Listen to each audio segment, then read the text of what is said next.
There, everybody. Yeah, this is a little update here on this 391. I put those bevels on the piston. Now I checked the compression. I had 150 psi compression, which ain't bad on this. Little tip: if you're raising your upper transfers on like a Meteor or Hyway cylinder, I know a lot of guys are having problems porting them because they're chipping, and it dawned on me what's going on, why that's really happening. Okay, do you know what the Nixle plating's made out of? Partly carbide.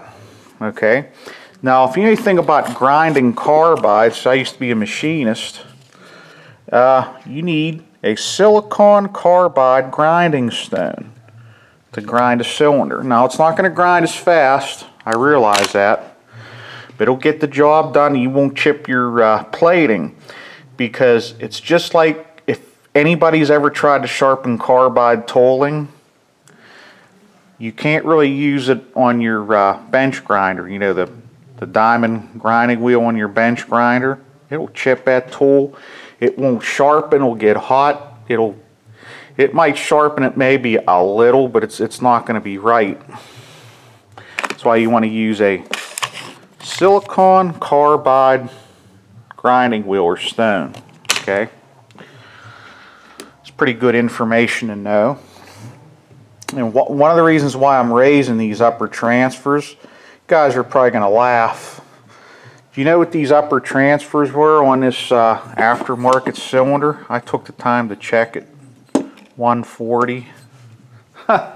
Wonder why it didn't run right. It ran good part throttle. Sometimes it would run right, but you run it, it would almost score this piston a little bit. Happened to me over the weekend. Ran it a little bit, 2 cuts, pulled the muffler, couple little scores here, sanded them out. It's because it's too lean on top end.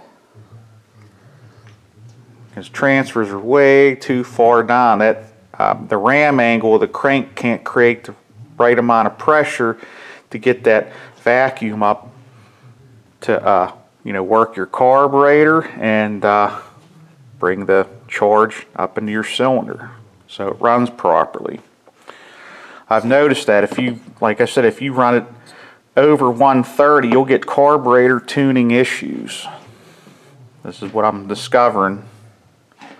So, little heads up on that.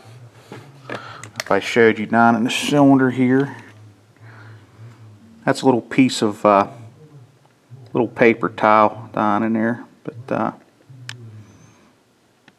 yeah, beveled them up. I actually hand sanded them bevels in. Wasn't easy. Yes, I'd raise them probably about a few degrees, maybe 3-4 degrees. Oop, wrong way. 3-4 degrees I raised them. And guess what else I discovered? I was looking at the OEM cylinder. Ain't gonna believe it. If you can see now, let's see if I can spin this puppy around. There's plates in there. And what I think's going on here, they're slowing this transfer charge down on this saw.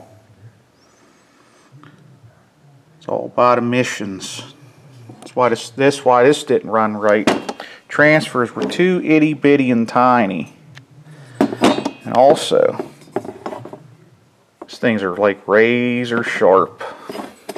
That thing would have caught a ring and blew up as soon as them rings seated in. I noticed that porting this cylinder is very, very critical. Just test fitting the ring to see how far you raise the transfer. It was catching. Just putting the ring, it was so critical. So man, that's another reason. It's like these 390, this one here, this must have been a Friday saw. Yep, garbage. Garbage. But I'm just trying to see what I can do. I'm bored. So, yeah, see what we can do. Get it running a little better. But now I got these transfers raised to about 127. See how it does.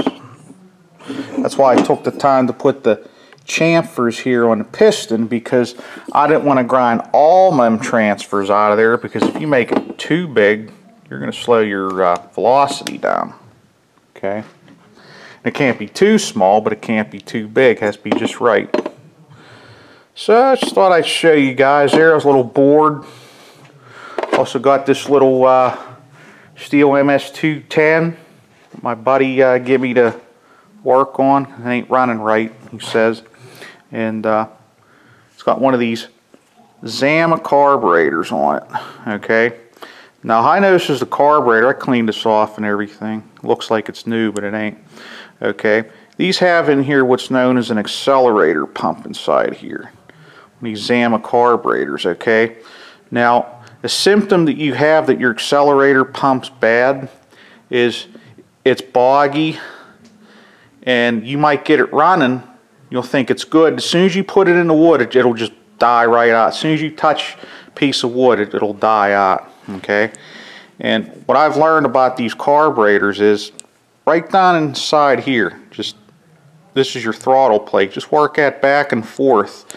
If you don't hear like a clicking sound or a sucking sound coming out of here, your accelerator pump's no good. Need to get another carburetor. I'm going to try to get a Walbro carburetor for this. I did it for his other 210 and it ran pretty good. Actually ran real good. He was really happy with it. So simple fix there. Nothing crazy. Yep. You guys enjoyed that little bit of tips there. This is actually my right angle tool that I use to get down in my transfers, believe it or not. little clunky, but it works. Yep, a little cheaper than a Fordham, so yep. Okay guys, next time keep on feeling the heat.